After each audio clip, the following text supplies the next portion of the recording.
भागवत में कथा आती है कि परीक्षित के साम्राज्य में कलयुग ने जन्म ले लिया था। और जब कलयुग आया तो कलयुग सता रहा था किसको? पृथ्वी को, संतों को, धर्म को। राजा परीक्षित ने कलयुग को मारने के लिए तलवार निकाली। कलयुग से कहा भाग जाओ हमारे राज्य से। कलयुग ने कहा कहां जाए, रहने के लिए कोई जगह दे दो। तब राजा परीक्षित ने कलयुग को 4 स्थान बताए। कहां कहां कलयुग रहता सुनो कि द्यूतम पानम स्त्रिया सूना यत्र धर्मश्चतुर्विधा।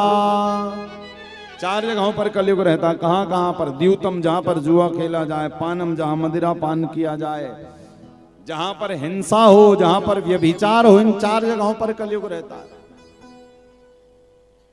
कहा प्रभु एक आध स्थान और दे दो रहने के लिए। कहा जाओ आज से सोने में वास करना, स्वर्ण, रुपया पैसा। याद रखिएगा जो धन, जो रुपया पैसा हम लोग अनीति से कमाते हैं, लोगों का शोषण करके कमाते हैं, उसमें कलयुग रहता है।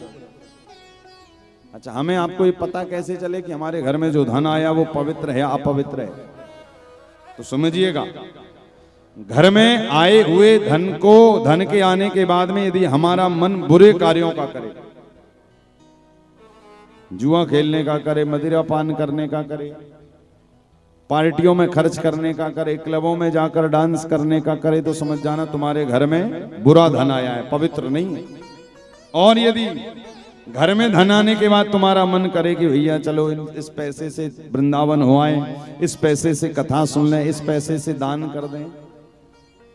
जैसे पीछे हमारे संस्थान का कार्यालय लगा हुआ है, जहां पर हमने आपको कल भी कहा था कि जो भी भक्त भूमि दान, गौ सेवा इत्यादि के लिए देना चाहते हैं, तो यदि ऐसे कामों में आपका मन करे कि हाँ भैया चलो कथा के लिए तो दिया है, किंतु एक अच्छा कार्य हो रहा है तो दिया जाए, तो यहां पर यदि दो तो ऐसा मन करे तो समझ जाना घर में आपके जो धन आया है उसमें कलयुग नहीं, उसमें कन्हैया रह रहे।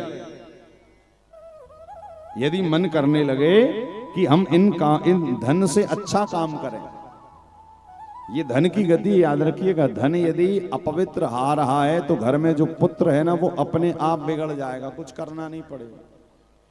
बुरे काम आपके जीवन में अपने आप आ जाएंगे। अपने आप आपको कोई ऐसी बीमारी हो जाएगी कि चक्कर डॉक्टरों के लगने लगेंगे। फिर उस समय पर लगता है, देखो हम लोग प्रसन्नता पूर्वक दान नहीं करते, फिर भय पूर्वक करते हैं। पंडित जी को बुलाते हैं, महामृत्युंजय करवाते, रामचरितमानस करवाते, भागवत करवाते। क्यों?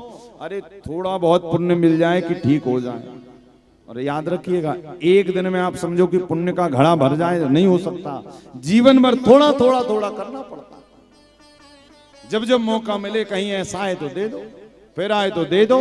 यही पुण्य फिर आपके जीवन में आड़े आता है, आपको बुराइयों से, आपको समस्याओं से बचाता है।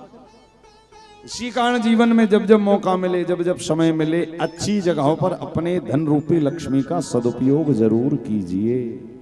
जहां भी मौका मिले, टाइम मिले।